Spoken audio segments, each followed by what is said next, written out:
નમસ્કાર દર્શક મિત્રો, હું છું રૂપલ લુણીચિયા. સંપૂર્ણ ન્યૂઝમાં આપનું સ્વાગત છે. ઉત્તર ગુજરાતના બનાસકાંઠા જિલ્લામાં વિભાજન કરી નવો જિલ્લો થરાદ જાહેર કરવામાં આવ્યો છે, જેમાં કાંકરેજ તાલુકાનો થરાદ જિલ્લામાં સમાવેશ કરવામાં આવતા ભારે હોબાળો મચી જવા પામ્યો છે અને હવે કાંકરેજ તાલુકાની પ્રજા દિવસે ને દિવસે આંદોલન કરી રહી છે અને બજારો બંધ કરીને વિરોધ પ્રદર્શન કરી રહ્યા છે. જોકે કાંકરેજ તાલુકાની પ્રજા કોઈપણ ભોગે બનાસકાંઠા જિલ્લામાં સમાવેશ કરવા માટે પ્રયાસો કરી રહી છે અને ઉગ્ર વિરોધ કરી રહી છે. શિહોરી, થરા, કંબોઈ ચોકડી સહિત બજારો બંધ રાખવામાં આવ્યા હતા. કાંકરેજ તાલુકા કિસાન સંઘના પ્રમુખ વાઘાભાઈ પટેલ, બનાસકાંઠા જિલ્લા કિસાન સંઘના પ્રમુખ ભગુભાઈ પટેલ અને પ્રદેશ મંત્રી કુરાભાઈ ચૌધરી સહિત શિહોરી વેપારી મંડળના પ્રમુખ જયેશ ગોસ્વામી અને સામાજિક અગ્રણી ગોપાલસિંહ સોલંકી સહિતના અને ખેડૂતો અને મોટી સંખ્યામાં વેપારીઓ સાથે જુદા જુદા સંગઠનો જોડાયા હતા અને શિહોરી સર્કિટ હાઉસમાં બેઠક યોજીને રેલી કાઢવામાં આવી હતી.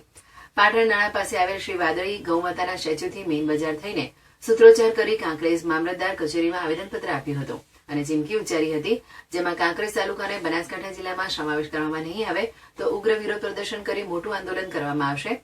ત્યારે હવે ગુજરાત સરકાર દ્વારા કાંકરેજ તાલુકાનો બનાસકાંઠા જિલ્લામાં સમાવેશ કરવામાં આવે તેવી માંગ ઉઠી છે.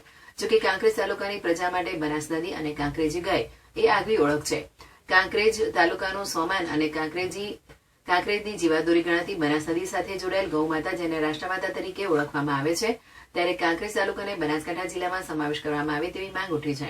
જોકે સરકારી કચેરીઓ પણ ડીસા અને પાલનપુર ખાતે આવેલ છે અને થરાદ એ આથમણા વિસ્તારમાં છે અને લોકોને અવરજવર કરવામાં ઘણી બધી મુશ્કેલીઓ ઊભી થઈ શકે છે અને સરહદી વિસ્તાર પણ છે, જેથી કાંકરેજ તાલુકાને થરાદ જિલ્લામાં નહીં પરંતુ બનાસકાંઠા જિલ્લામાં સમાવેશ કરવામાં આવે તે જરૂરી છે. અન્યથા લોકોનો વિરોધ દિવસે ને દિવસે વધતો જતો દેખાઈ રહ્યો છે.